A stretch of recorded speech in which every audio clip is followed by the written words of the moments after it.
perkenalkan nama saya Nubian Thayyibah dengan NIM 12040222427. Nama saya Walhawan Nadana dengan NIM 120402254887. Nama saya Mailiana dengan NIM 120402255782. Saya Anissa Fitri Marhaung dengan NIM 120402241120. Nama saya Wila Sustrianti. Perkenalkan nama saya Cici Panisti dengan NIM 12040224319. Ini saya akan menjelaskan tentang apakah itu bimbingan kelompok.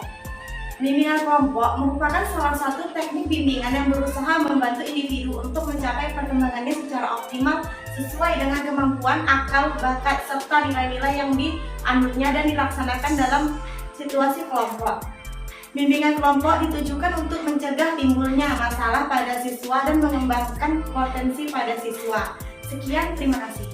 Baiklah, saya akan menjelaskan materi yang selanjutnya, yaitu cara-cara pelaksanaan bimbingan kelompok. Yang A. Anggota kelompok bebas berbicara, bertanya, dan sukarela. Yang B. Menghargai anggota kelompok berbicara. Yang C. Mengikuti aturan. Dan yang D. Mengadakan evaluasi.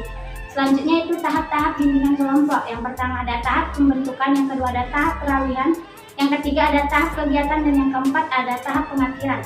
Selanjutnya yaitu asas-asas bimbingan kelompok. Yang pertama asas kerahasiaan, yang kedua asas keterbukaan, yang ketiga asas kesukarelaan, yang keempat ada asas kenormatifan. Hanya sekian penjelasan dari saya. Terima kasih. Baiklah, di sini saya akan melanjutkan materi dari teman saya tadi. Materi yang akan saya lanjutkan yaitu tentang komponen yang harus ada dalam pelaksanaan BK. Pertama, ketua kelompok sebagai pengarah kegiatan kelompok. Yang kedua, adanya kelompok baik itu homogen ataupun heterogen. Dan yang ketiga itu pembimbing atau konselor. Yang keempat, pelaksanaan kegiatan ataupun pembahasan masalah. Sekian dari saya, terima kasih. Ini saya akan menjelaskan tentang bentuk khusus bimbingan konseling kelompok. Yang pertama homeroom program, yang kedua karya wisata, yang ketiga ada diskusi kelompok, yang keempat ada program kelompok, dan yang kelima ada sosiodrama, fisiodrama, dan yang terakhir ada remedial. Sekian penjelasan saya, terima kasih. Jadi saya akan melanjutkan materi selanjutnya, yaitu tujuan bimbingan kelompok. Menurut Anti, bahwa tujuan bimbing kelompok terdiri dari tujuan umum dan tujuan khusus. Secara umum, bimbingan kelompok bertujuan untuk membantu para siswa yang mengalami masalah melalui prosedur kelompok. Selain itu, juga mengembangkan pribadi masing-masing anggota kelompok melalui berbagai suasana yang muncul dalam kegiatan itu, baik suasana yang menyenangkan maupun yang menyedihkan. Sekian, wassalamualaikum warahmatullahi wabarakatuh. Baik, saya akan menjelaskan materi yang selanjutnya, yaitu tentang teknik-teknik dalam bimbingan kelompok. Prayitno 1995 halaman 78 menyatakan bahwa teknik-teknik dalam bimbingan kelompok adalah sama dengan teknik yang digunakan dalam konseling perorangan. Teknik dalam bimbingan kelompok menggunakan teknik umum yang disebut juga dengan 3M. Mungkin itu saja materi yang saya sampaikan. Terima kasih. Baiklah teman-teman semuanya, di dalam suatu kelompok itu ada yang namanya secara khusus dan secara umum. Secara khusus itu yang pertama adalah melatih siswa untuk berani mengemukakan pendapat di halayak ramai. Seperti yang kita ketahui bahwa kebanyakan ataupun sebagian dari siswa itu banyak yang tidak berani untuk berbicara ataupun menyampaikan pendapatnya di halayak ramai. Nah, ini menjadi masalah besar ataupun masalah yang sangat kita khawatirkan, apalagi siswa-siswa yang secara garis besar kita katakan tidak aktif. Ini akan mengakibatkan siswa tersebut akan ketinggalan ataupun akan susah untuk berkomunikasi dengan teman-teman yang lainnya, karena sepintar apapun seseorang, jikalau ia tidak bisa mengemukakan pendapatnya ataupun tidak bisa berbicara di depan umum, ia akan tertinggal dari teman-teman yang lainnya. Nah, di sini bimbingan kelompok itu hadir untuk memberikan cara ataupun motivasi kepada siswa yang tidak berani untuk maju ke depan. Nah, dari penjelasan yang saya sampaikan, apakah dari teman-teman ada yang ingin ditanyakan? Ya, ada siswa-siswa yang masalah itu penting ya diadakan bimbingan kelompok diskusi. Ya, itu sangat penting sekali karena kita ingin mengetahui apa sih masalahnya, apa sih kendala yang ia rasakan sehingga ia tidak mampu berbicara ataupun mengungkapkan masalah yang dihadapinya.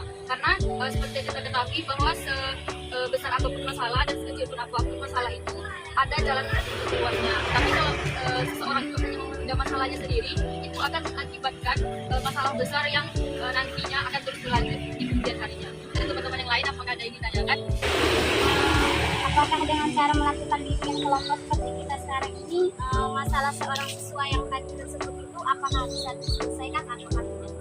Kalau masalah terselesaikan atau tidak itu kita usaha dulu. Tetapi kalau misalnya dikatakan sifat-sifatnya kayak gitu akan hilang ataupun memang dia akan maju gitu, sulit sebenarnya. Ya itu yang pertama itu kan usaha kita sebagai bimbingan kelompok itu untuk membimbing dia agar dia itu kayak misalnya dia tuh grogi maju ke depan, ya kita itu harus melatih gitu loh.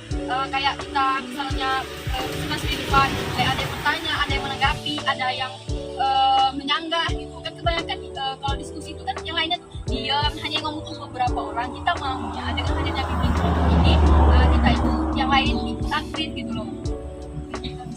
Ya, saya rasa juga. Berarti dari penjelasan Kak tadi intinya adalah rasa percaya diri ya. Tapi kan terkadang ada orang yang pintar itu dia diam, tapi orang yang bodoh itu yang kayak apa gitu, dia malah yang terkoar-koar, sementara orang yang pintar ini tadi diam gitu. Masalahnya gini, kalau misalnya orang yang bukan bodoh, istilah yang bodoh itu tidak ada, cuman kurang belajar aja dan kurang berusaha. Kita terlahir semua itu pintar gitu ya. Cuman perbedaan kita, ada yang mau usaha, ada yang tidak mau usaha gitu loh. Terkadang dalam sebuah forum diskusi itu, kebanyakan yang ngomong itu ya memang orang-orang yang selalu tampil di depan, orang-orang yang dikatakan punya nilainya bagus, tetapi kalau tidak kita aplikasikan dalam kehidupan sehari-hari, tidak kita ungkapkan, sepintar apapun kita akan ketinggalan. Berarti Kak pentingnya mempelajari hal ini. Sangat penting, apalagi di dalam dunia pekerjaan. Contohnya saja kalau misalnya kita mau melamar suatu pekerjaan, janganlah kita di perusahaan. Contohnya di toko-toko yang kecil, pasti kita diwawancara. Wawancara kan kita diajak ngomong, diajak wawancara, diajak public speaking. Orang itu meskipun ini jawaban kita yang kita berikan itu salah, tetapi kita pandai cara menyampaikan, pandai cara ngomongnya. Tidak ada orang itu yang wawancara akan menilai, oh berarti dia ngomongnya bisa lah gitu. Prestasi di perusahaan-perusahaan itu kan orang-orang yang bagus. Bagaimana cara kita untuk meningkatkan kepercayaan diri kita terhadap kayak misalnya kayak melakukan bimbingan? Ya yang pertama itu sering berhati. Setelah itu kita memang harus membiasakan diri, menghilangkan rasa kita tidak percaya diri kita. Dan yang ketiga itu memang kita harus bergaul dengan orang-orang yang dia itu selalu tampil. Ya seperti contoh kecilnya itu yang kita pelajari dalam kelas, kayak presentasi. Habis itu kalau misalnya udah di ranah yang lebih besar, kayak ada seminar, kita rajin bertanya, kita rajin menanggapi. Dan orang-orang di luar sana pun kata, oh berarti dia bagus, dia bagus. Baiklah, mungkin hanya sekian informasi kita pada sore hari yang berbahagia ini. Semoga apa-apa yang kita sampaikan, apa-apa yang kita pelajari hari ini bisa kita aplikasikan dalam kehidupan kita sehari-harinya. Sekian dari saya tutup. Assalamualaikum warahmatullahi wabarakatuh. Waalaikumsalam warahmatullahi wabarakatuh.